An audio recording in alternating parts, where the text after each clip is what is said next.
o'clock, and I would like to welcome you to the Redmond Ridge East, and Trilogy virtual town hall. This is June 4th, 2020, and I'm sure that you are probably having our very first virtual town hall as a District 3. So thank you, and tonight we're here to discuss proposed zoning for Redmond Ridge and the public notice everyone received a few weeks ago. Land use is always a complex conversation with many layers of rules and regulations that govern what is and what is not allowed. It is important that we all have the latest and most accurate information to inform our discussions. And I have a policy that if I'm going to talk about land use, I always have the experts with me. You need them when you're going to be talking about land use.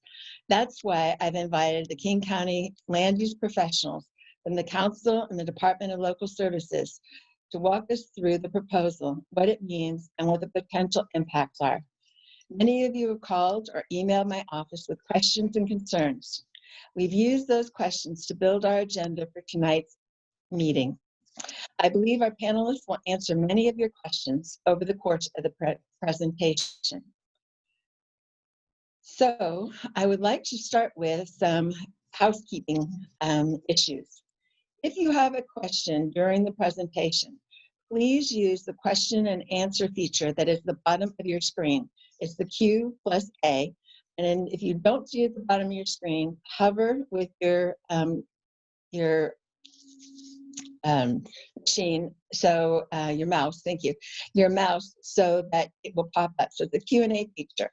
We will collect your questions during the course of the presentation, and then we will answer as many as possible as the time allows at the end of the presentation.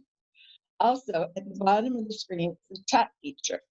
That is only for if you have a technical problem, and the experts behind the scenes will help you on that feature if you have any technical problems.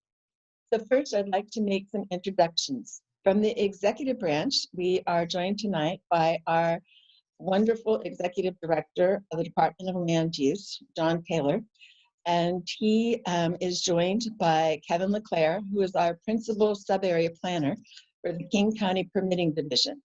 And he is the expert that has worked long and hard, both of them together on this project. So with that, we will also be joined with the Council Central staff. And these are the nonpartisan land use team. We have Erin, Auzins, Jenny No, and Andy McClough. The land use team will share information about the council's process, the council proposed changes to the executive's proposal, and please be mindful that Erin and her team will provide technical or factual information about the amendments that are being offered. And they will do this just as if they were at a council meeting. So let's start out first by understanding why are we here? And that is going to be from Erin, who can share with us what was the public notice and what will be happening on June the 9th. So with that, sure.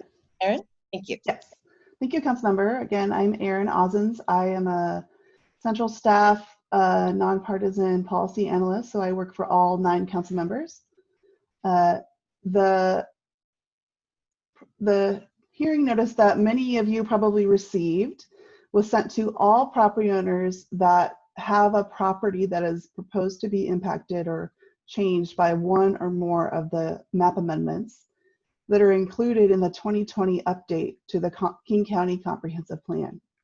Property owners within a 500-foot buffer of those affected parcels also received a notice.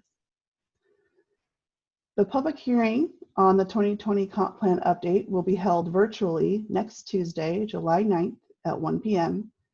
And as part of that hearing, the council will accept and consider comments on the proposed changes to land use designations and zoning classifications in the Redmond Ridge Urban Plan Development. Public testimony will be taken through the Zoom call, and there's a link on this slide that shows where you can sign up at the kingcounty.gov/council/committee/full_council. You can sign up in advance if you prefer to have your name on the list for public testimony, but it's not required.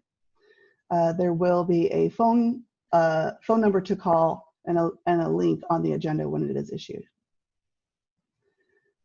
Following the public testimony on Tuesday. The council will continue the public hearing to the July 7th, 2020 council meeting again at 1 p.m. This meeting again may be held virtually depending on the public health orders. And additional information will be posted to the website closer to that date about how to provide public comment. Again, the July 7th meeting, I'm sorry, I already said that. There's no requirement that you provide comment at both the June 9th and July 7th hearing, but it is allowed. So you can provide comment at both hearings. You can also provide your written public comment, which many of you have been doing through the council comp plan at kingcounty.gov email address.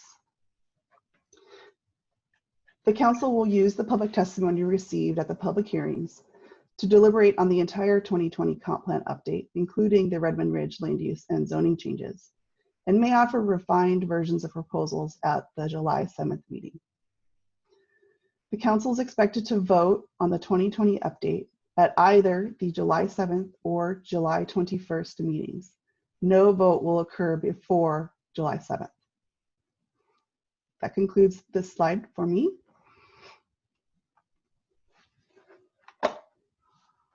Okay, thank you. So just reiterating a little bit of what you said, I recommend that you get on the King County website and look at a past meeting so you can understand what this looks like on TV and what the process is so you'll feel more comfortable.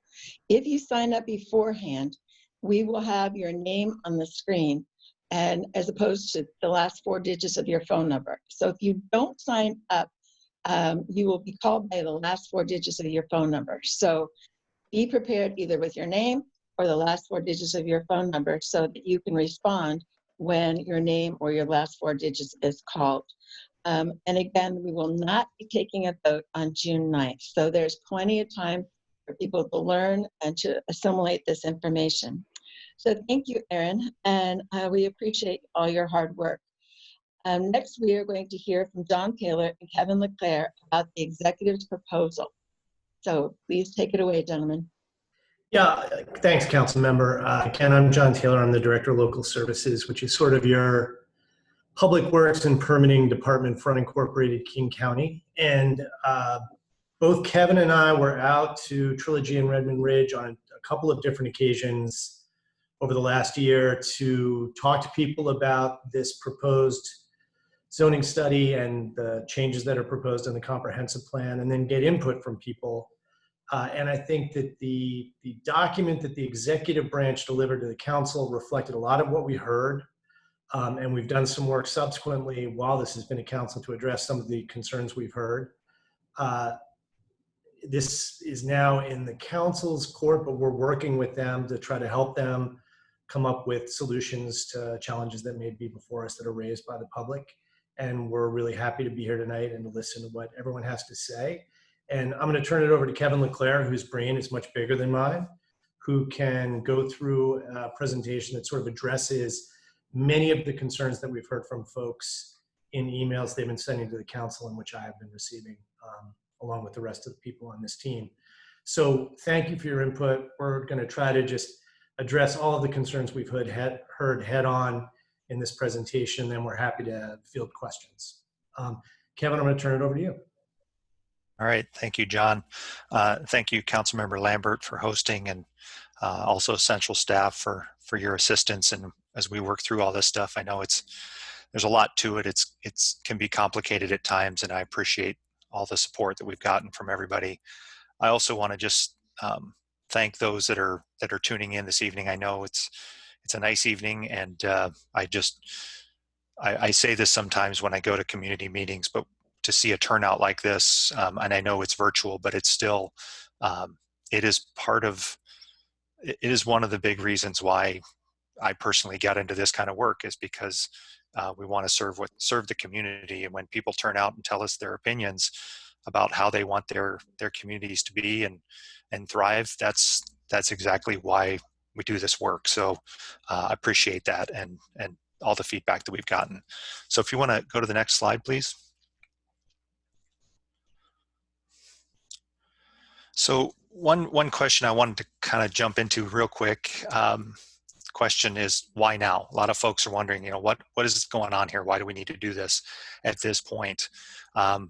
There are 3 different urban plan development agreements that govern what could be built in the areas of Trilogy, Redmond Ridge, and Redmond Ridge East. Each one of those development agreements had in them, just like any contract would, an expiration date. And that expiration date for particularly Trilogy and Redmond Ridge is coming up in September of this year. Redmond Ridge East was developed a few years later, and that expiration date is coming up in December of 2022. Obviously, with those expirations, we wanted to be able to get ahead of essentially the ending of those development agreements and put into place zoning and land use designations that are consistent with the comprehensive plan and consistent with how the neighborhood was developed. And it is essentially 100% developed. There are a couple parcels that are left in the business park that are currently under some development proposals for some office park uses. And there's one pad, if you will, in the village at Redmond Ridge, kind of out in the island, out in the middle of the parking lot that could have some kind of a retail use put on it. So now's the time, essentially. And if we don't do it now, I'll talk about what happens if we don't do something now. So next slide, please. So just to kind of understand why we're here and what, kind of how we got here, I feel like it's a little important to take a step back in time a little bit and understand where this all came from. As I mentioned, these development agreements were put into place in the negotiation that started them actually started sometime in the mid 1980s, and they didn't get actually adopted or approved until sometime in the middle 1990s. At the time when that was all being discussed and debated and really hotly debated, the area was largely, it was an undeveloped forest with wetlands and bogs and those things that you guys all see as the neighborhood around you, was this, really beautiful forest land. And the master plan really laid out a vision for how the community was going to develop over time. And that's why they gave it such a long time in the permit, was to give it time to develop and grow and really become what it is today. And now, what we have is essentially over 2,000 acres of area inside that boundary. There's over 4,000 homes made up of single family houses, condominiums, duplexes, and apartments, all intermixed in the community. Over 1 million feet of non-residential square footage in the neighborhood, made up in the business park, in the marketplace and the village, as well as some of the community buildings in Trilogy with the golf course and community center there. So really a beautiful mix of things have all come together over this time and have created that place that I know a lot of you know and love very dearly. One other really kind of unique feature of all of this is, even though we have all of that built, over half of the land was set aside in permanent open space for the benefit of you and the rest of the community, and the wildlife and the water, for folks really to enjoy for many, many, many years to come. So kind of a neat thing to understand that it all came from there, and now it's essentially a built neighborhood. And that red line that you see on the screen is the urban growth boundary. So what that means in the terms of the King County Comprehensive Plan is that is an urban area. So what that means is it's allowed to have urban type uses, like commercial areas and neighborhood business areas, an office park. It's also served by public water and public sewer, which is different than the rural areas that are around Redmond Ridge. So you have the benefit of that managed system that will make sure that it provides for you for the future. Next slide, please. So what's being proposed here is, as I mentioned, the urban plan development was in place because when that urban growth boundary was drawn, the area was given a land use designation. And the land use designation is, if you think about it in terms of an umbrella, it's the higher level overarching long range plan for a certain area. And it comes out of the comprehensive plan. And that land use designation then says generally what kind of uses would be allowed in an area. And the land use designation for the Bear Creek UPD area is all UPD, which essentially means it has to have a development agreement in order to develop. But once it's developed, it no longer needs that UPD land use designation. Underneath the land use designation is a zoning classification. And that zoning classification is what actually governs what can happen on the ground. It says parcel by parcel what particular land uses can happen on a specific piece of ground subject to certain conditions. The zoning for all of the Bear Creek UPD areas, so Trilogy, Redmond Ridge, and Redmond Ridge East, all have an urban reserve zoning designation. And what urban reserve really means, it's a placeholder for low density residential development, typically inside the urban growth area, but not yet served by any utilities. The basic development pattern is 1 home per acre, with no real commercial uses allowed at all. So the reason I bring this up is to say that if the UPD permit were to expire and the underlying zoning that governs what can be built there or what the uses of the land could be, all of the properties within the urban plan development area would end up being non-conforming. You'd have lots that do not meet the minimum lot size, and every commercial business inside the boundary would end up being a legal non-conforming use, which is not the end of the world, but it's also not something you necessarily want to just let happen if you have a choice to plan for the next thing. So what is proposed, and we studied this through a thing called the area zoning study that was submitted by the executive to the council last year, along with a set of zoning changes. And what was proposed were land use designations, taking from the comprehensive plan what the long range plan or sort of envisioned uses for an area would be, with things like urban medium, which is medium density residential, urban high density residential, community business centers, industrial, and other parks and wilderness. And those designations provide the broad general framework around what kind of uses are appropriate in those general areas. And then specifically zoning was applied or proposed for all of the residential areas, the commercial areas. So in the executive's proposal, we actually had R6 for all of the residential areas, as well as the golf course and all of the natural area tracks. And that's actually been, I think there's an amendment that council staff's going to talk about a little later, is now showing it as potentially being R1 on the golf course, all the park areas and all the perimeter buffers. There's R6 for all of the residential areas that make up most of the community, the single family homes and some of the attached homes. And then some office and industrial zoning in the business park, and then neighborhood business for the marketplace, which is kind of a small commercial center that's intended to serve the needs of the community. And then the community business zoning for the village at Redmond Ridge, which is a little bit larger scale, serves a broader regional sort of market area for the village at Redmond Ridge Shopping Center. I think this is a point where I wanted to mention too, one of the reasons why we picked some of the zones that we did, and R6 in particular is really kind of important in that the R6, when you go into the zoning code, actually has specific density and dimensional standards about what can happen on each property. And that covers all of the residential areas, which makes up the bulk of the area, as well as, most of the constituents, the folks that live there and own their homes, have these kind of properties. R6 matches exactly what was in the stormwater master plan for the community.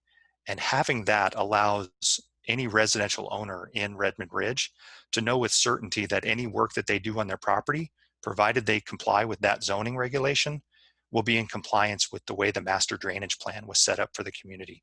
So there's some consistency there amongst how the stormwater will be managed from now moving forward under the new zoning. And that was kind of very intentional, and I think kind of an important piece moving ahead.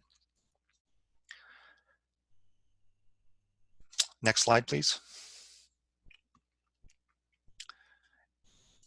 Here I wanted to just talk about, I know there's been a lot of questions around the different types of permits or land use decisions or approvals, about how some things might get different uses that might be allowed or permitted by the zoning code. And what does that actually mean? Because I know if you don't do this for, you know, a daily job, it's not easy to necessarily pick all this up. But there are 4 main types of land use decisions, and I have ranked them here. Essentially, type 1 being a building permit. That's the simplest, most straightforward thing to understand. Someone comes in with an application to do something on a piece of property, build something, and the use is just permitted in that zone, and the building permit is reviewed and issued. There's really no public notice that happens with that. Someone just complies with the code and goes ahead and does it. Everything below that, from type 2, 3, and 4, have a whole different level of scrutiny above and beyond just having a building permit. As soon as you go to a type 2, we're talking about things like conditional use permits, which have a public notice requirement. So notices go out to the community.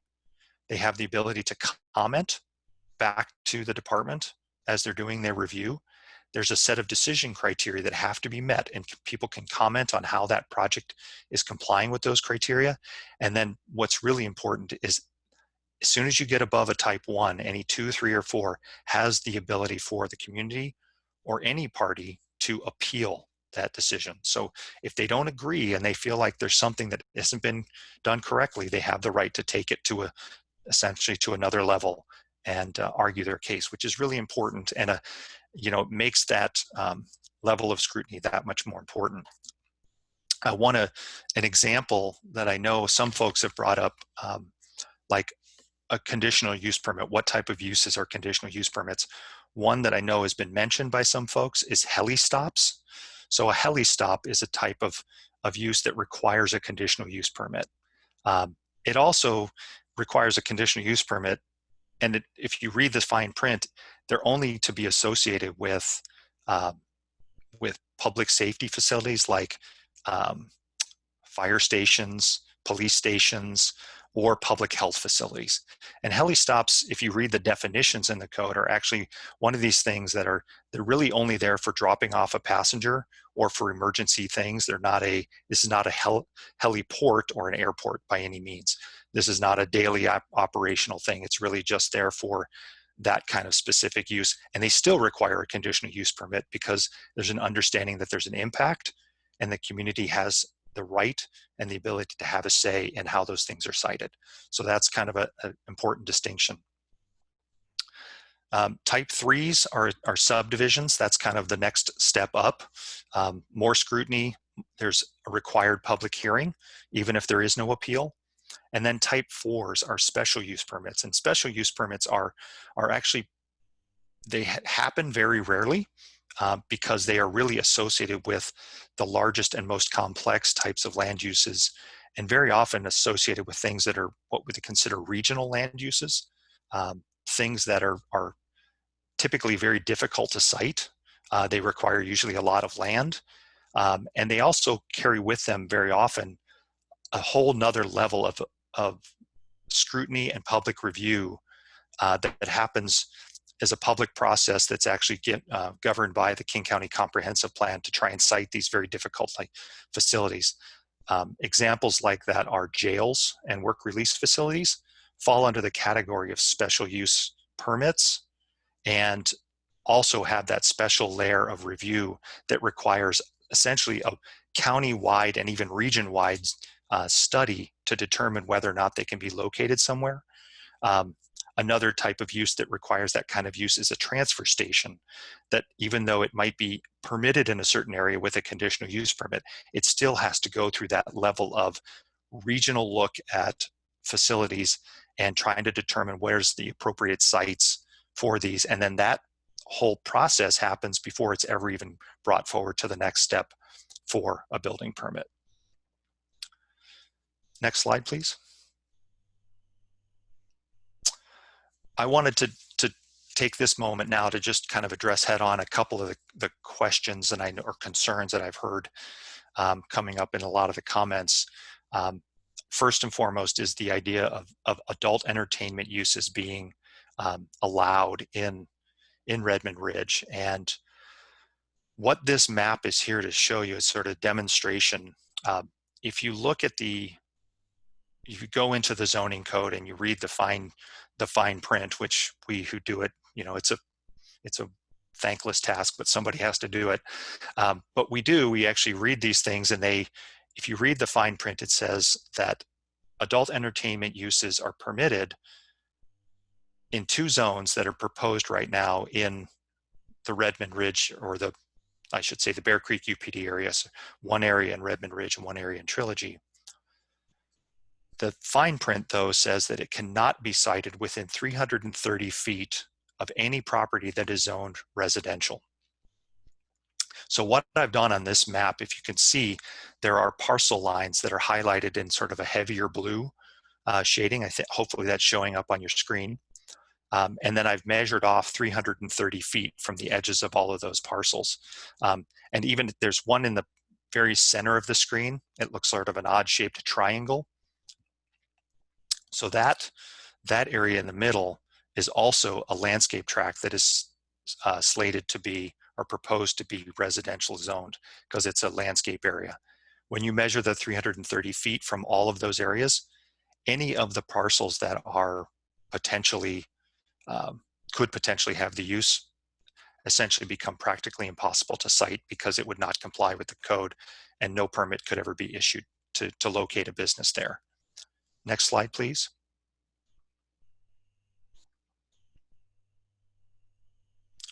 So this is the other area I was talking about. The village at Marketplace is proposed for community business zoning. Again, highlighted the areas that are proposed for residential zoning. Completely surrounds the village at Marketplace. And when you measure the 330-foot buffer from those residential zones, every parcel, almost every inch of parcel within that village at Marketplace is now off limits to any adult entertainment uses, so cannot be located in that area. And those are the only 2 areas where it technically in the code could be, but practically because of this other part of the rule cannot actually be located. Next slide, please.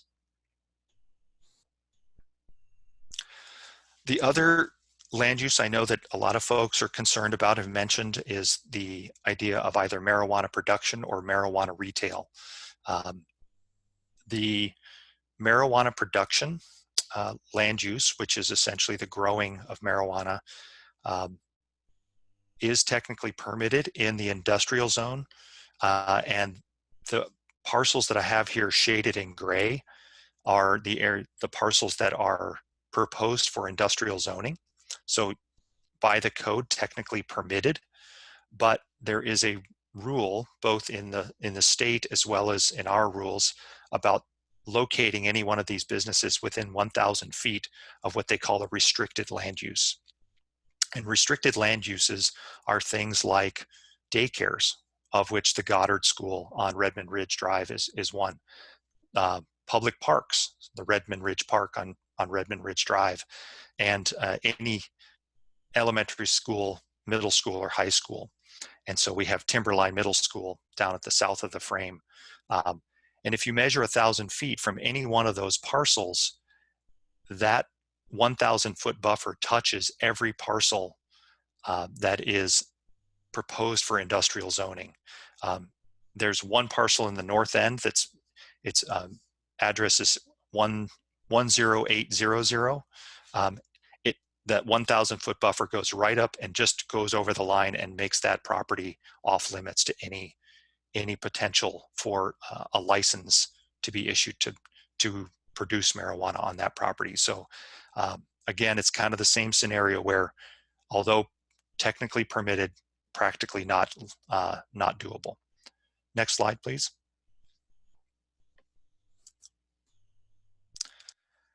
And then finally, the other location is the Village at Marketplace, which is proposed for community business zoning. And again, marijuana retail, technically permitted there, but same 1,000-foot buffers apply. And the 1,000-foot buffer from the daycare, which is on that parcel in the village, eclipses the entire property. So there's really no land in that community business zone where marijuana retail could actually happen in that area. So that's, I think, hopefully allays some of the fears that these things are sort of on their way or very possible to happen. The reality, given the current situation out there, is it is actually impossible that they could be located at this point. And one other thing I just wanted to mention as I'm going to wrap up here, and I appreciate your attention as I do all this, is a lot of the things that have been mentioned around the things like heli stops or transfer stations. I know that sometimes when people see that in the code or they hear it talked about, there's a belief that it's actually planned for or that it's actually happening or underway. And I want to be very clear that none of the uses that anyone has mentioned to me are anywhere in the foreseeable future being planned for Trilogy, Redmond Ridge, or Redmond Ridge East. There's none of these uses that folks have been expressing concerns about are even being discussed as a potential to happen. So just wanted to mention that, and that kind of concludes my slides. I don't know, John, if you had anything else you wanted to say? No, I mean, I think I've been looking at the questions as they come in, and there are a number of questions that we can answer, but we should do that in sequence. Great, Kevin, thank you. before you end, would you talk about, one of the questions was a marina. Can you talk about having a marina up on Redmond Ridge or Redmond Ridge to East Trilogy? Well, I don't know how we would get the water there. I know sea level rise may be happening, but I don't think it's going to get that bad. I think we're pretty high and dry. Yeah, that's one of those types of things where, yes, it technically would be permitted, but when you look at actually what the reality of the situation is, it just couldn't happen. So things like that, because the code has to be applied consistently across the entire county, you know, these land use designations and zoning classifications that we use apply everywhere in the county, and we try and be as fair and consistent with about how they're applied all across the county. So we're treating all of the residents of King County with a consistent set of rules and some fairness there. Thank you. Yep.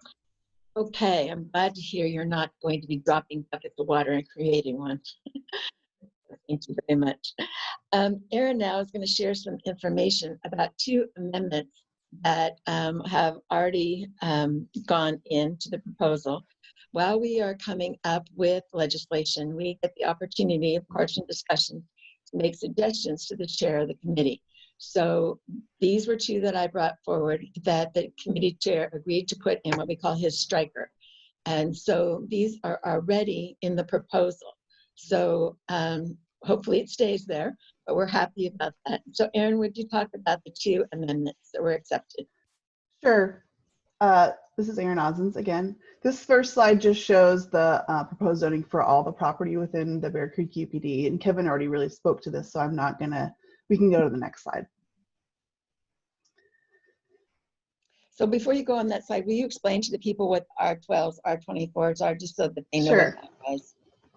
So the lighter yellow and orange colored colors are residential areas, and the number next to the R generally designates the number of dwelling units per acre that a property can have. So R1 is 1 unit per acre, and R6 is 6 units per acre. The red, orange, purple gray colors show the non-residential zoning, which includes neighborhood business, office, industrial, and community business. And then there's some multifamily residential zoning, R12 and R26, which is 12 units per acre and 24 units per acre. Okay, I'm ready. The First Amendment adds a use to the proposed Bear Creek office and retail special district overlay. It adds the use daycare 2 to the list of permitted uses within this SDO in the Redmond Ridge Business Park. This would allow the existing Goddard School to continue as a permitted use, and it would also allow this daycare use on other parcels within that SDO. On the map, you can see a little red box that points to the parcel where the SDO is extended to, and that is the current location of the Goddard School. And as the councilmember mentioned, this change has been incorporated into the chair's striking amendment S2. Next. The second amendment would set the zoning for the golf course, open space, and critical area tracts at residential 1 dwelling unit per acre. This is shown on the maps as the yellow speckled color. The proposal from the executive had been to zone these as residential with 6 units per acre. And I think that as further discussions happened with Councilmember Lambert's office and the executive, the request was to change it to R1, 1 unit per acre. With that, I'll turn it back over to the council member. Thank you very much. Well, as expected, see lots of great questions in the question and answer box. So our questions are going to be read out by my chief of staff, Dylan Brown. And so when you call my office, you will first be talking to my very able assistant, Alex Wojcicki, who is masterminding all the technology tonight. And Dylan Brown is my chief of staff. And in the background is also my policy director, Jackie White, and also my media person, and that is Lane Covington. So our team is all here and ready to serve and hear your questions. So Dylan, would you call out question number 1?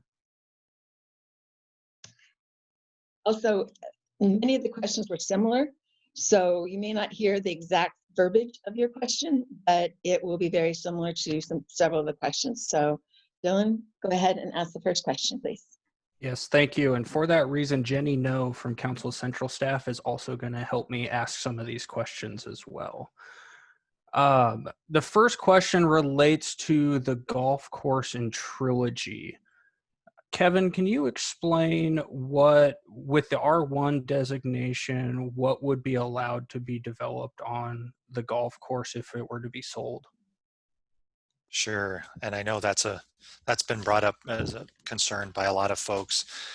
So what we've done in the proposal, the executive's proposal, and I think that it's still consistent with what council is working with, is the golf course, as well as all of the natural area tracks, as well as perimeter buffers and some of the landscape areas, all have a land use designation of other parks and wilderness. So what that means is it's a very clear statement that the long range plan for those properties is for open space and recreational purposes. So open space designation is what we use for when it's a publicly owned park.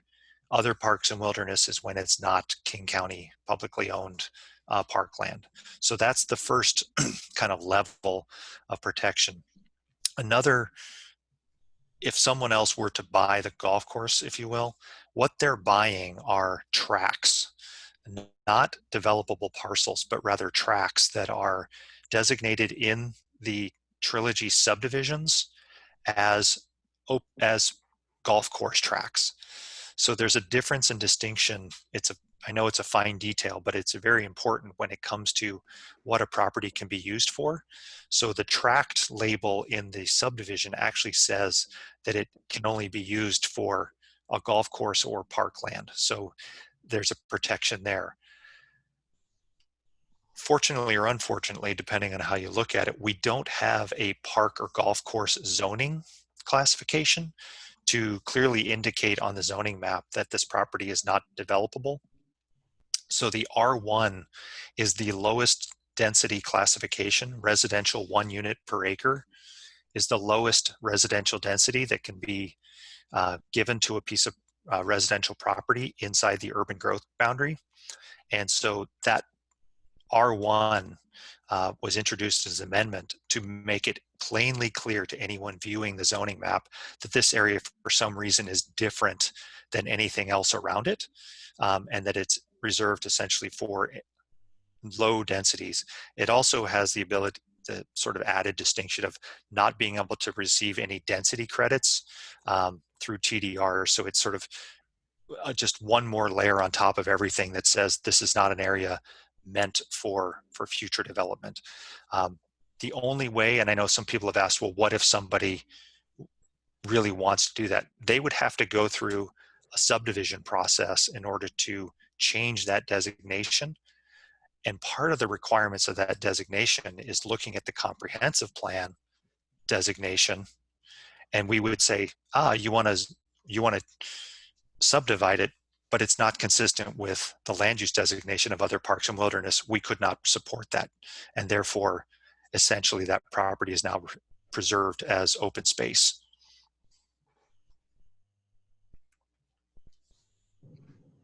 Thank you, Next, Kevin. next question. Okay, this is a question that we've gotten quite a few times. This question is about the marijuana buffer. What would happen if the daycare or academy closes? Could a marijuana shop or retailer be located in Redmond Ridge?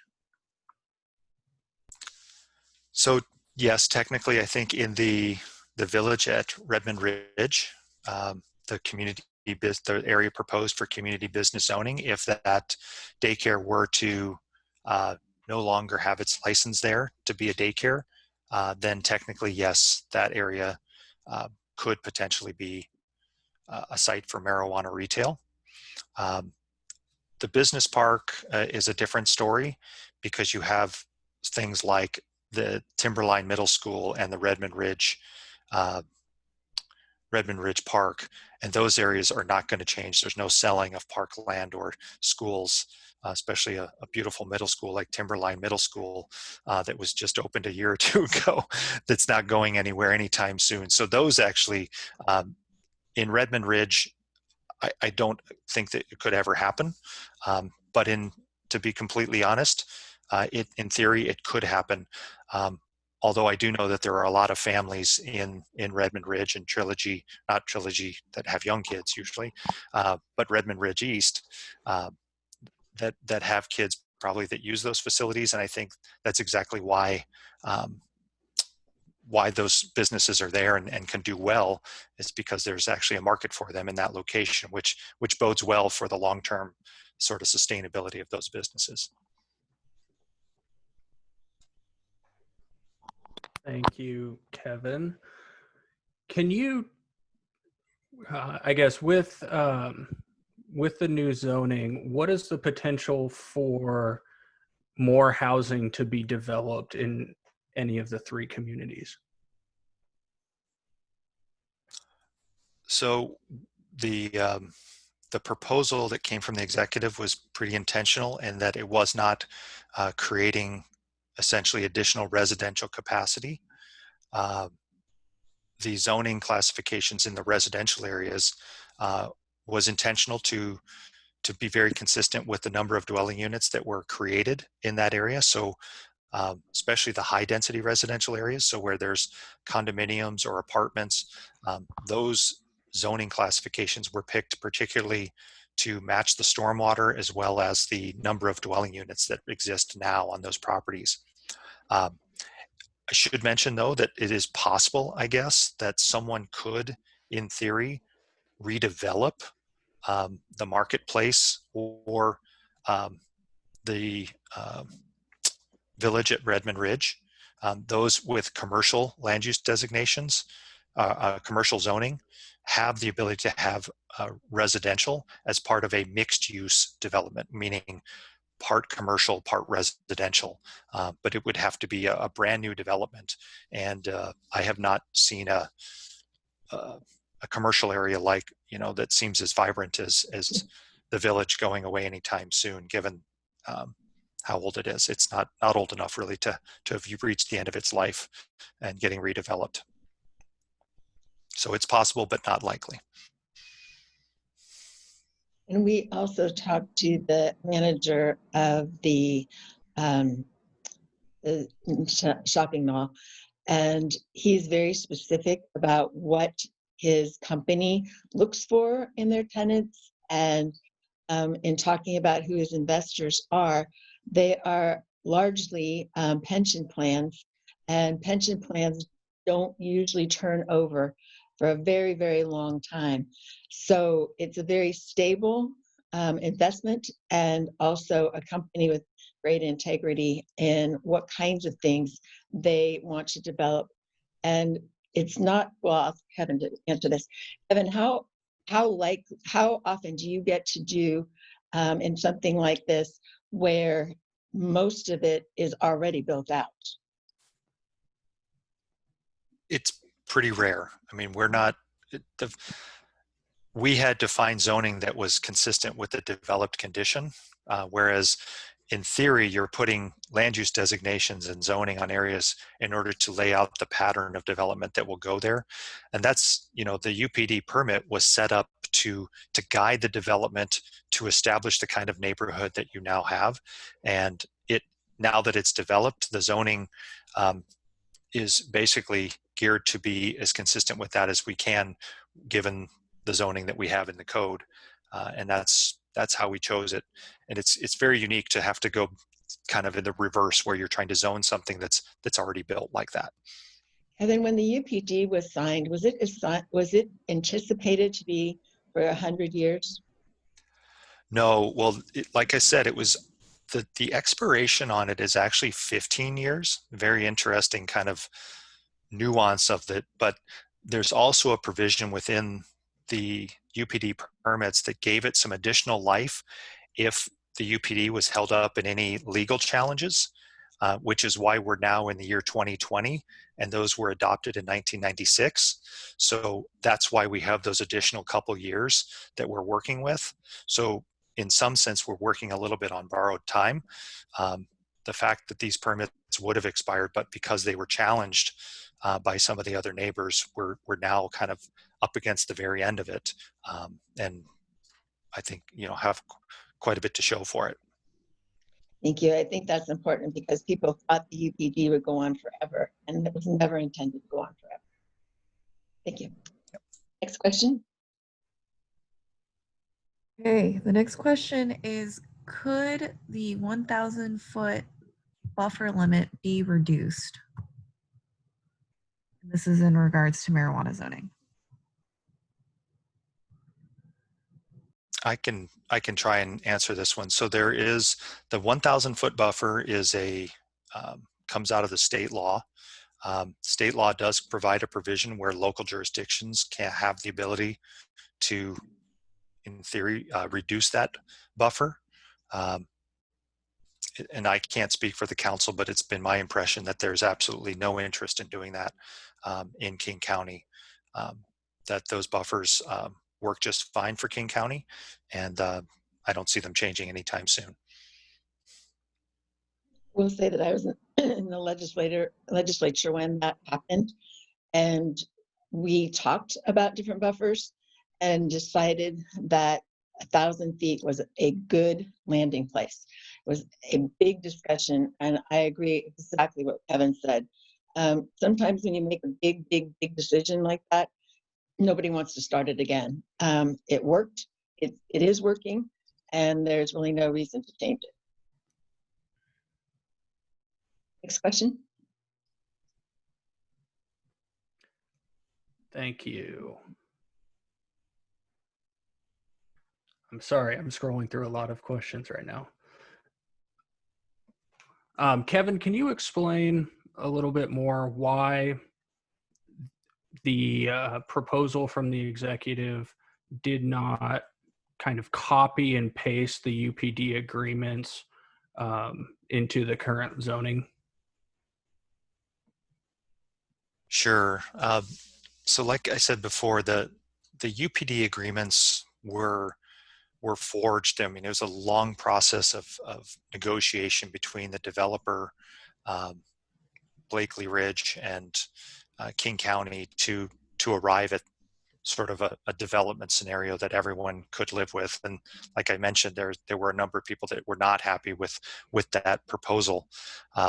So the idea of the UPD is you put a UPD in place as a master plan to guide the development, and it's not intended for long-term governance of an area of King County, but rather to guide essentially greenfield development when you're coming into an area or potentially redeveloping an area where you want to change things really dramatically, create an entirely new road system, entirely new storm drainage system, new commercial areas, new residential areas, really out of nothing other than a forest. Once that expires, then you want to then manage it consistently with the rest of the county so that there's consistency and predictability for residents as well as business owners, so they can look at one code, know what the rules are, and be able to make investments and have security to know that things are not going to change without some public process. And that's how having a consistent code that's across the entire county allows people to know that if I'm in King County unincorporated, I know what set of rules I'm going to be working under, and it's not something different and special everywhere you go. That causes a lot of challenges for businesses to know what the rules are and if they're going to be consistent over time. Next question.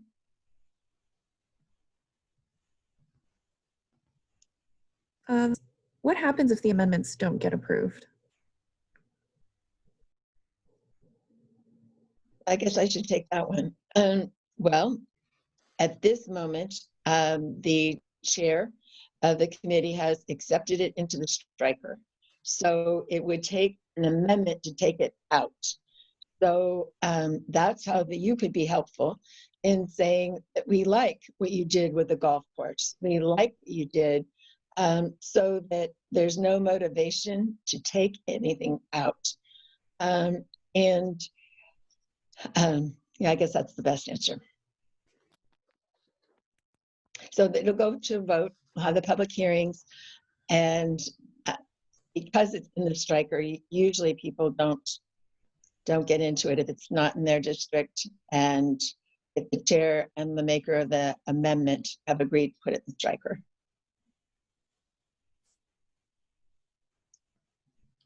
Evan, did you want to answer anything more to that? No, I think you've answered it just right. Thanks. Next question. Erin, what would happen if the comprehensive plan were to fail? So if no changes were adopted, I think Kevin touched on this earlier, the underlying zoning would remain urban reserve, and the land use designation would remain urban plan development, which would severely limit any development that would be proposed, even potentially building single family homes. And to follow up on that, Erin, can you talk a little bit about what it takes to change a land use or zoning designation? So there are a few different processes. If you want to change a land use designation, it has to be done as part of a comprehensive plan update. Zoning can be changed outside of a comp plan update through a hearing examiner process if it's consistent with the comp plan. For the most part, comprehensive plan land use changes can only happen during the major updates, which are every 8 years, with the option of a every 4-year midpoint update, which is actually what we're under right now. very technical and small changes can be made as part of the every year annual update that the county considers. So if no changes were made in this comp plan, they would have to wait until the 2024 update. Thank you. Question? The next question I have that we've seen a few times in the Q&As is why now? Why is the county council rushing through this while we're in the middle of a pandemic?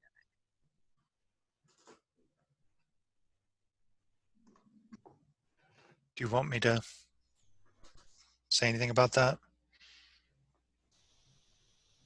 I think you covered Okay. the why now, so you should say that again, but I can talk about the overall comp plan. Yeah. So I'll just mention, so as I mentioned earlier, I just like everybody else, I wish we weren't in the situation that we were in right now with everything going on with COVID and everything else. It's not the most ideal time to be doing that. I just say that this started before we knew that anything like this was coming at us. So we started this process, well over a year ago, and in my office even longer before that, talking about when we were going to do this, because we knew the expirations were coming. And part of that process then, as Erin talked about, is part of the comprehensive plan, which this is, because it has to deal with the land use designations. We started that process, and it just so happens that this is the schedule that we were embarking on when we began. And then the expiration of the UPD permits was really the driving factor, because we did not want to end up with a gap in between no zoning or urban reserve zoning and essentially a large area, over 2,000 acres of the county, being in a legal non-conforming status. It's not, like I said, not the end of the world, but it's not a good situation to be in for a number of different reasons. And so we were trying to prepare for that and did it going into this. So that's kind of on the UPD side of it. And I will say, from the overall comprehensive plan, I touched on this a little bit, but the county has a very defined process for how the comp plan is updated. And there is, a scoping motion that's adopted first, and then the executive does their work, and then the council does their work. And it just so happens that right now it's in the have a public hearing and adopt. And there are deadlines that the council is required to meet in order to do that adoption, or we have to wait an entire another year, or 3 years, potentially 3 or 4 years. Thank you. Are there any plans for Redmond Ridge to incorporate?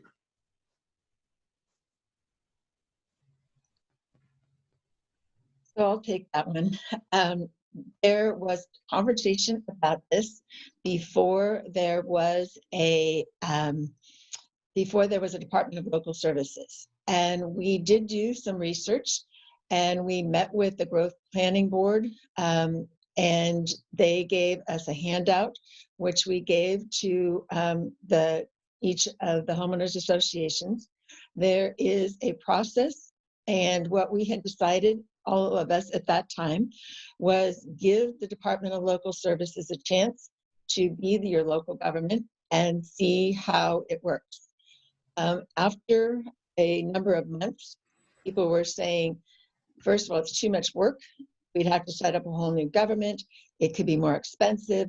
Things are going well. We like our new director. He's a very nice man. So close your ears on that one, John. And so the feedback that we got was, we're good. No matter whether you incorporated or did not incorporate as your own city, you would still have to have zoning and zoning laws, and they need to be consistent. So what Kevin had said earlier was that this is kind of backwards. Usually we make these decisions as a county or a land use director going forward, but it's already done. There's only like 3 parcels that are not done, and they are in the works of getting done. So what Kevin did with great skill and effort and listening to many, many inputs was to look at how could he make it as close to what is on the ground as possible. That was what he tried to do and still be legal. So totally. So that would be my answer to that. The process is still there. People want to do that, but the people who looked at it over about a year and a half ago decided that it was too much work, probably wouldn't save any money, and would have lots of other issues that they did not want to deal with. So anybody else have anything they want to add to that? Next question. I think this is for Kevin on the planning side. If many of the undesirable land uses are unlikely to happen, why not just delete them? It's a great question, and I know a lot of people wonder why we don't just, if it's not practically possible, why not just do that? I think that the main answer to that is just because it's fairness and equity across the entire county. There are other areas that these areas are permitted in, and we try and make it a practice not to really treat different areas differently. We want to be fair and consistent.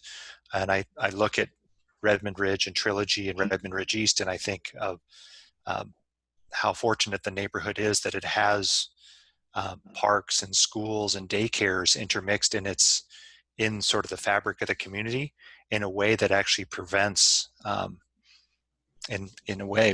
that those kind of uses from happening, because it's not necessarily just dumb luck. It's actually good planning that the neighborhood is what it is, and there really isn't a need to necessarily prohibit those things when you have those positive things that give benefit to the neighborhood that work in your favor.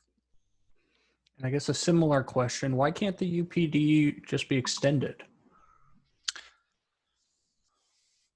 Well, most permits, actually all permits, have some kind of an expiration date on them because codes and standards change over time, and we legally cannot keep things the same forever. We have state laws that guide how long things can, what they call vest, which is kind of a legal term for having essentially a period of time when you know with certainty that you're under a set of rules. 15 years is a long, long time, and over 20 is even longer, to sort of think about, being under the same set of rules. I mentioned the stormwater regulations a little while ago, and the stormwater regulations for King County have changed multiple times since Redmond Ridge was developed.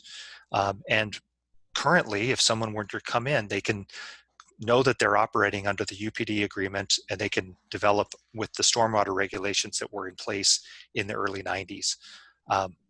We've learned a lot about the science of stormwater in the last 20 years, and we want to apply new stormwater regulations with new developments so that we're managing that stormwater with the best available science.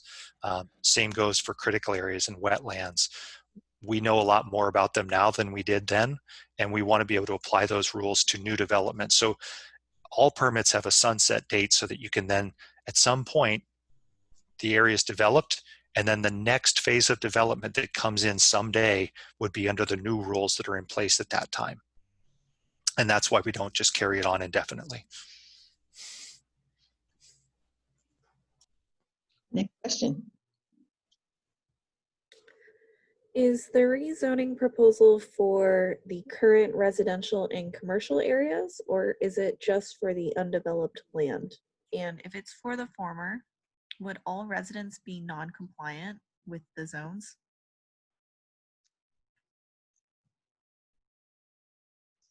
So the current proposal is for zoning that is consistent with the developed condition in the entire Bear Creek UPD areas, or urban plan development areas. So all of Redmond Ridge, all of Trilogy, and all of Redmond Ridge East.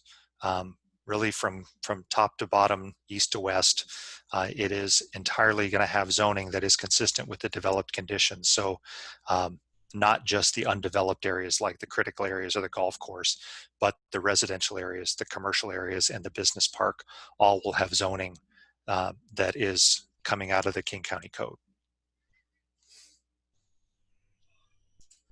This question also pertains to the golf course. Can you talk about the change from the R6 zoning to the R1 zoning? Will that mean more or less homes will be developed?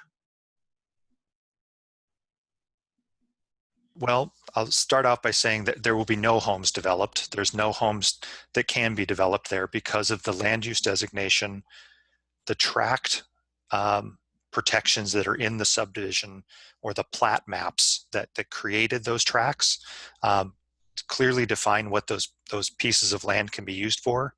And then the R1 is really an indicator that the county has no intention to see those things get developed. And as I mentioned earlier, unfortunately, we don't have a park zone that we could put on it that would be, say, a green shade that would say green means no development. We zone all of our parklands usually consistent with the residential areas that they're adjacent to. So when you see even Marymore Park, for example, is zoned R1. So obviously we're not building any homes in Marymore Park because it also has an open space designation. So in theory, yes, it has a zoning that would allow housing, but it is not going to happen.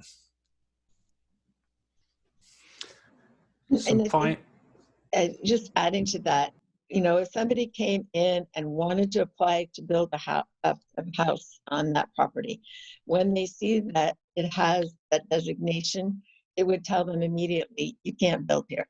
So that's why Kevin was very careful in making sure that that designation was put on it. Go ahead.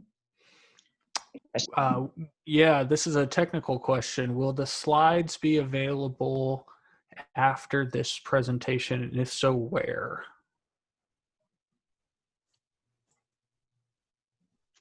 We could post that to the council's comprehensive plan website. And we'll also post them on my website, and we're planning on putting it also, I think, on Facebook. So it'll be many places. Thank you for wanting to see them again. We also have a similar question about if question and answers would be available publicly as well.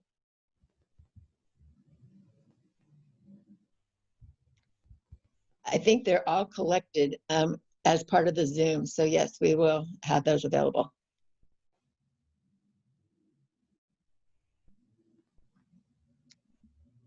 Next question. And I believe that is all of our questions topically. Okay. So I see some other ones. So does the proposed land use designation increase density inside the boundary? Will the changes in zoning increase population in our highway traffic?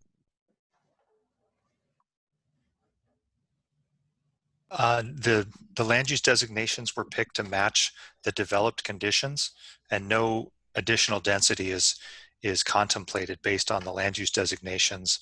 I did mention, though, however, that the commercial areas do have the ability, in theory, to be redeveloped with mixed use development, meaning some residential development could go in as part of a new development, but that would entail tearing down the existing structures and rebuilding new. Which is highly unlikely given the age of the structures. They're not anywhere close to being obsolete at this point, and I wouldn't envision that happening at this time. So short answer is not anytime soon, but maybe, 50, 60 years from now, potentially. And I hope to be here to see that happen 50, 60 years from now. So the next question is an interesting one. It says, does King County have an estimate for the increase in population for the changes in zoning over the next 10 years? So that is a very complicated question with lots of complicated answers. But the decision on figuring out the estimate is done by the Puget Sound Regional Council. And it's done after the census is taken. This is the year of the census, and I hope everybody has filled out their census forms. So once the census forms are filled out, it takes about 2 years, and that was pre-COVID. So all hands down on how long it'll take if we are still in the midst of COVID. But normally it takes about 2 years for us to get the numbers. Then once we have the numbers of how many people are here and decide what we think are going to be the growth estimates of how many people are coming. And at this point, they're saying about 1 million people will be added to King County between now and the year 2050. So they will then have a meeting where all the cities get together and the unincorporated area and talk about who can take how much density in what places in the county. So that will be a big deal, a very big deal. And there will be voluminous numbers of meetings for people to come and talk about where the zoning will be.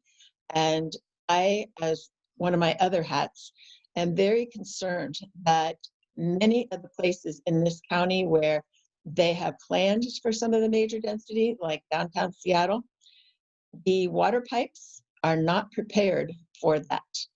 And there are many places where the water pipes are not prepared for that kind of density. So there will be many, many conversations about what is the infrastructure and how can we handle those populations and where they can go. So that is a complicated question, and we probably won't actually have an answer to that for about 5 years. More fun and adventures. Anybody else want to add anything to that answer? Okay, staff, do you have another question for us? Staff? Okay, did I lose anybody? Are you there? Can you hear me? I'm still here. Okay, Dylan, did I lose Dylan? It looks like I did. Dylan, are you- Nope, I'm still here. Okay, do you have another question ready?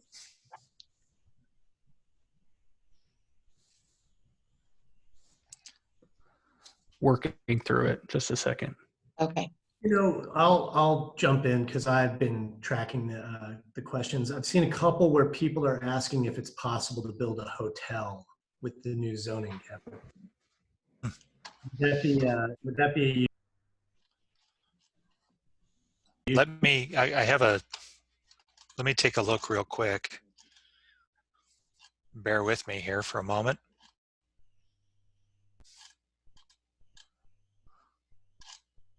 While you're looking for that, I'll answer another question that I know the answer to. They said conditional use is unacceptable. We cannot constantly monitor who's applying for what permit and organize timely protests if we do not believe that these uses are consistent with the look and feel of our community. You would not have to monitor. If there is a conditional use, you will be notified just as you were with the postcard. And so you would not need to monitor. You will be notified. And if you, for some reason, didn't get your mail, not only would all your neighbors, but people within 500 feet beyond would also be notified. So if none of your neighbors ever talk to you, you might not be notified, but it will be in your mail, and it would be in the mail of all of your neighbors. And there would be town halls, hopefully in person, to deal with that. Okay, Kevin. I have an answer on the hotel. Right now, hotel would be a permitted use in the office zone. So there's a proposed office zone in the north side of the kind of the northern parcels of the business park. So on either side of Redmond Ridge Drive, adjacent to Novelty Hill Road. Technically, office would be permitted there. Hotel motel would also be permitted in the Village at Marketplace area. And it's currently permitted there as well. So it's in the UPD permit, a hotel is permitted, and it's also permitted in the proposed community business zone. Let me clarify what you just said. It is currently possible under the UPD. It is. So That makes it real clear. It's already there and there's no change. Thank you. That's right. Are there any tax implications to the zoning changes? Not that I'm aware of. The assessments don't change because of the highest and best use. Essentially right now, the area is developed as that because the UPD permit had a master plan and the area was developed based on the way the plan was adopted. The zoning that's proposed also is consistent with the way things are developed, so there would not be any change to the way the assessments would be done. They would look at the highest and best use. It's consistent with that, and that would be essentially, you would be then, just like any other assessment, they'd be looking at recent sales and the market conditions that drive what the market rates are, and then the assessments come off of that. And I'm not a tax expert, but I've heard some people talk about it before, so I'm doing my best. So here's a good question. When somebody applies for a development permit, even before it goes to the appeal stage, do you consider infrastructure and how it affects traffic and roads? Yes, absolutely. It's a big part of it, especially on Novelty Hill Road. We would consider that's one of the main issues in looking at any development proposal out there. And would you tell them that how they can find out more about that just in general as far as our concurrency reports and our concurrency plan? Yeah, I mean, I would probably recommend they talk with our road services division and our traffic planners there about how they forecast traffic volumes and things they call level of service standards that determine how the road system is functioning. And they could talk a lot about sort of how things are working currently and what the certain triggers are for requiring additional improvements.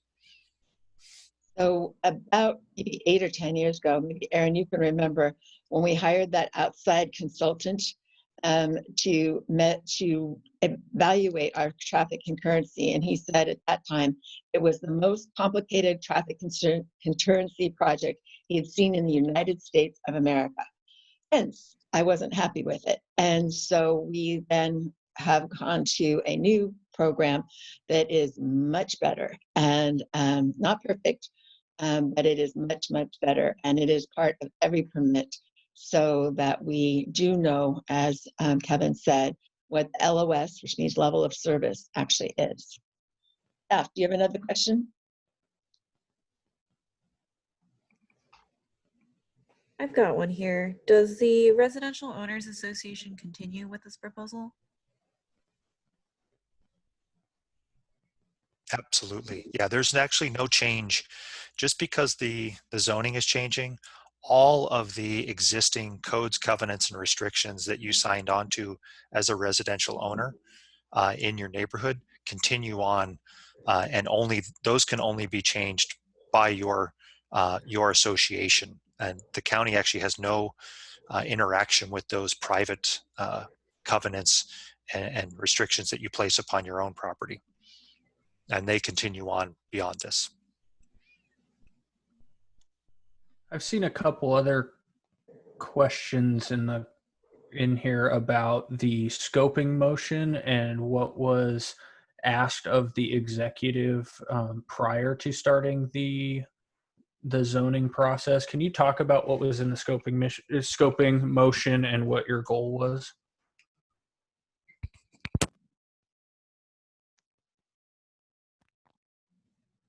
I can pull it up. I don't have it right in front of me right now. So if you want to, can I come back to me? Let me pull it up on my screen because I don't have it right in front of me right now.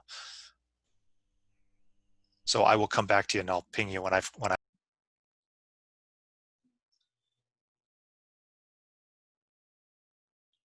Erin, I have a question that came up, and it's been answered a couple of times, but it keeps coming up.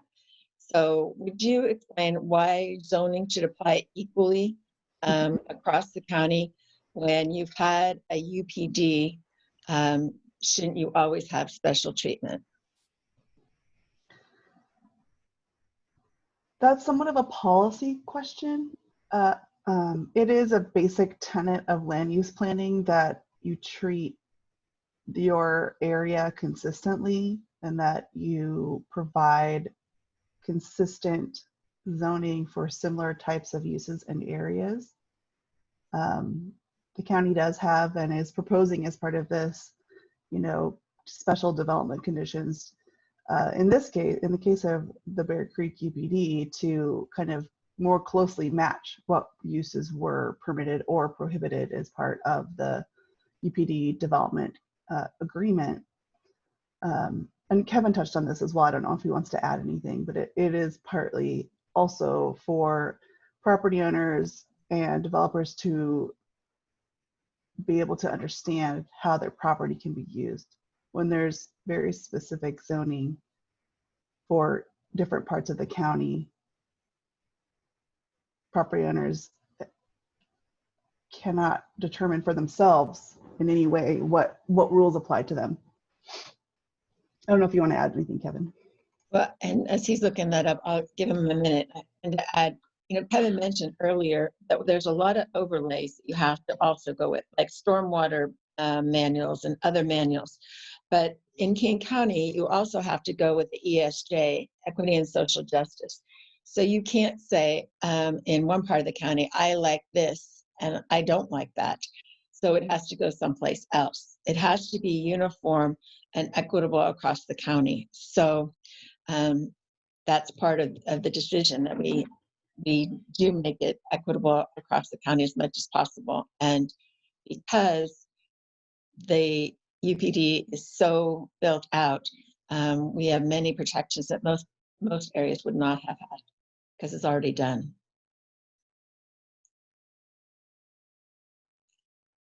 Staff, do you have another question?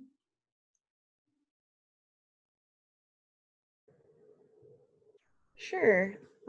There's a question here. I'll try to paraphrase it, but county staff have said that all the conditions at build out of Redmond Ridge would be reflected in the new zoning. And the community believed that the promise of special zoning overlays to customize zoning would match the development conditions, which you just previously answered. The question here is, did the zoning get written to match what was previously under the development, or are we crossing our fingers and trusting that the conditions will protect us? So I got it now. Thank you for the question. And so I'll answer that question as well as sort of the scoping motion piece. And let me read it off. The way it reads from the scoping motion was, in advance of the expiration of the development agreements for the Bear Creek urban plan developments, Redmond Ridge, Trilogy, and Redmond Ridge East, review and establish the comprehensive plan, land use designation, and zoning classifications in a manner consistent with the development patterns in said agreements and reflecting current conditions in the area. So that was the charge from the scoping motion.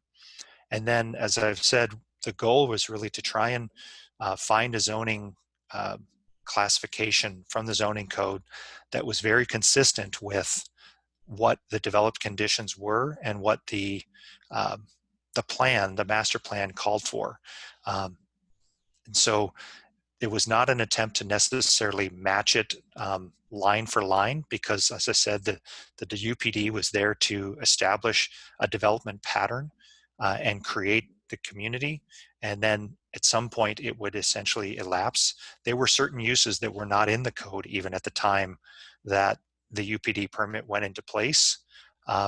And we know that in the future, there will be uses that probably get taken out of the code and other ones that get put in as technology and our society changes. So we had really no idea that, say, marijuana would be a legal use in the early 90s. And that's now part of our code. So we want to apply that across the county so that all residents of the county are being treated fairly and equitably. Okay. Great, thank you. Next question.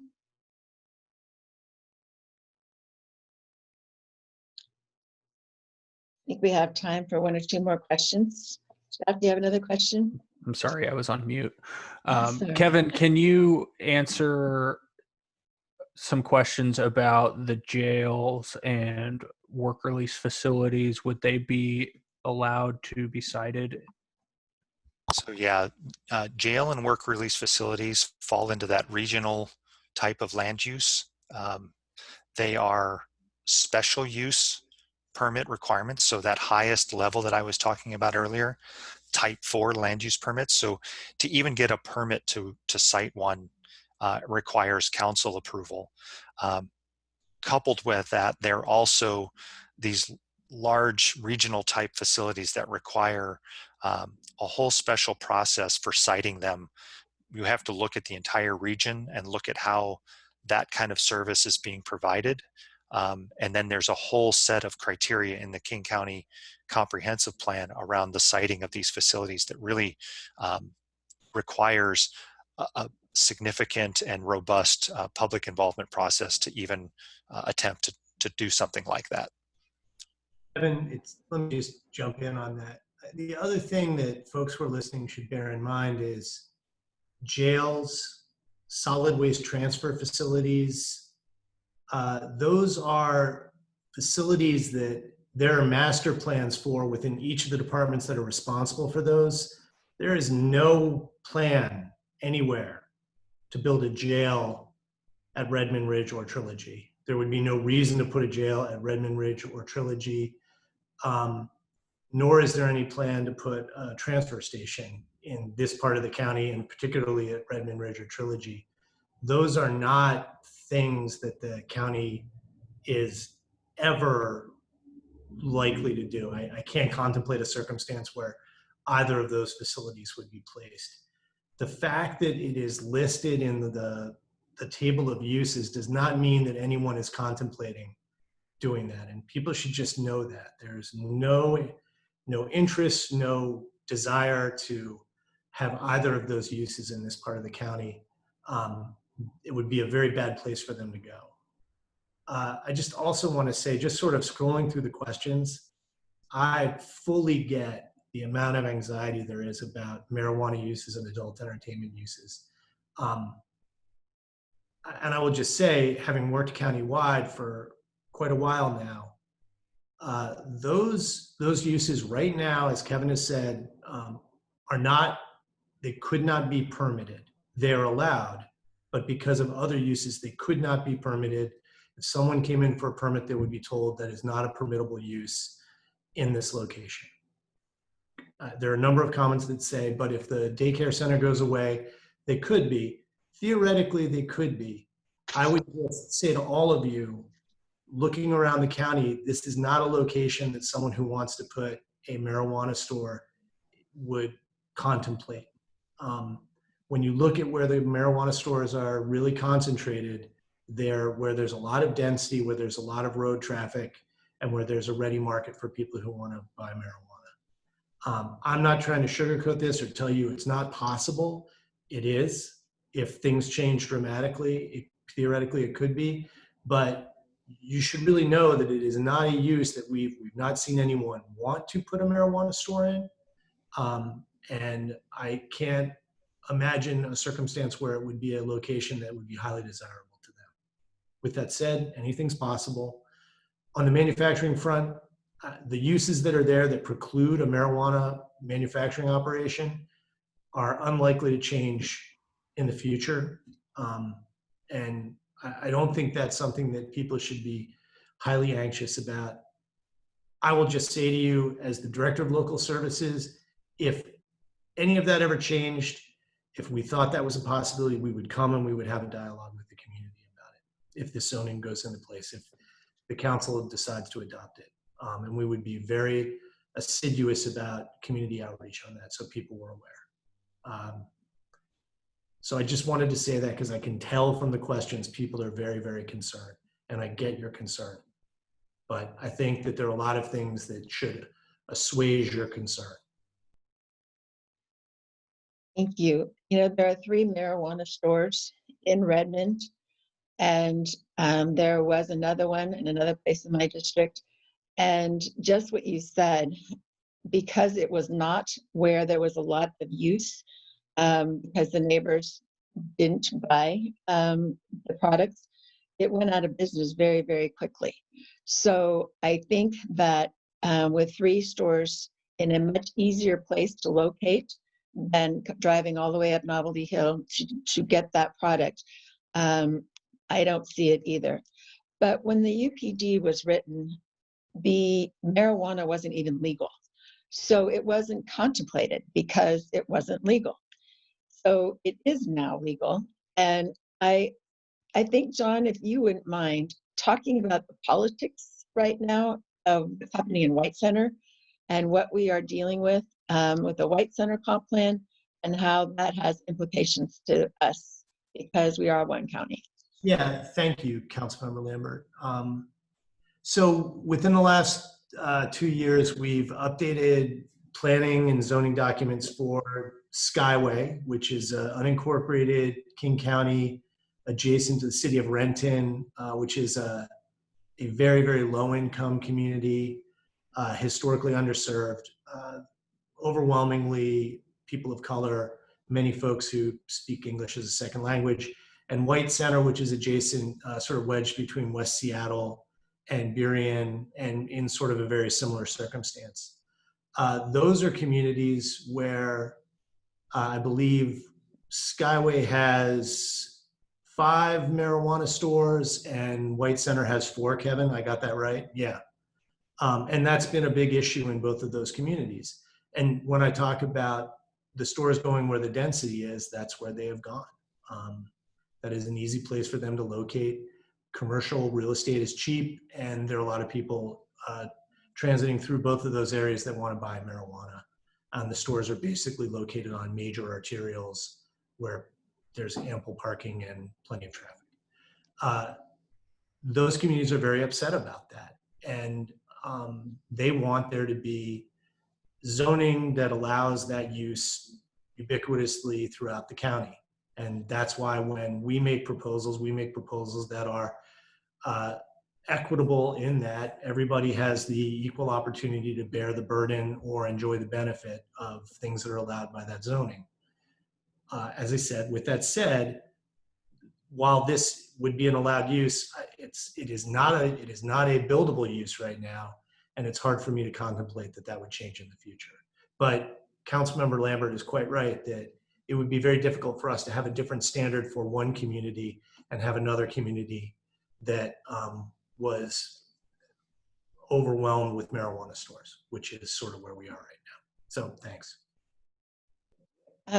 It is a matter of equity and social justice that, especially on this topic, that with White Center being, having had their plan most recent, and that coming out, the council is very concerned about equity and social justice on these types of things. And so bringing it up and saying we don't want it, which just for the record, I have never used marijuana. I do not like the smell, and I did not vote for it to become a legal use. So when my friends who I know voted for it complain about it, I remind them that I did not vote for it. It was a citizens' initiative, and I did not vote for it. But it is legal now, and whether I like it or not, it is legal, and we have put protections in as best as we possibly can, as best as humanly possible within the law, and to have the votes in the striking amendment, the fact that the school is not a non-conforming use. And I know that there are a lot of kids up on the hill, and so there will likely always be a need for daycare and for a school. So that's not a place people are going to be looking for that. The other thing is you have an amazing property owner on your shopping center who really has a corporate persona of what they want in their shopping centers. He has come repeatedly to town halls in your area to talk to you about their persona. And so I think that as much as is humanly possible, I think we are in as safe a place as we can get. Remember that you need to get 5 votes. And I think if I were to run an amendment for marijuana, there would be 1 vote. And that doesn't work. So that's where we are on that. And I don't like marijuana. You don't like marijuana. I don't like the smell of it. But as we've said on the charts, there is almost no likelihood of that happening. And because we have to be in parity with everybody else in the unincorporated areas, that is what is in the chart. So thank you. We got lots and lots of questions, and that was great. I definitely will make sure that we get the video up so people can hear. There was a lot of information, and I think seeing it and hearing it several times is very good. So if your friends weren't able to attend tonight, and we had great attendance,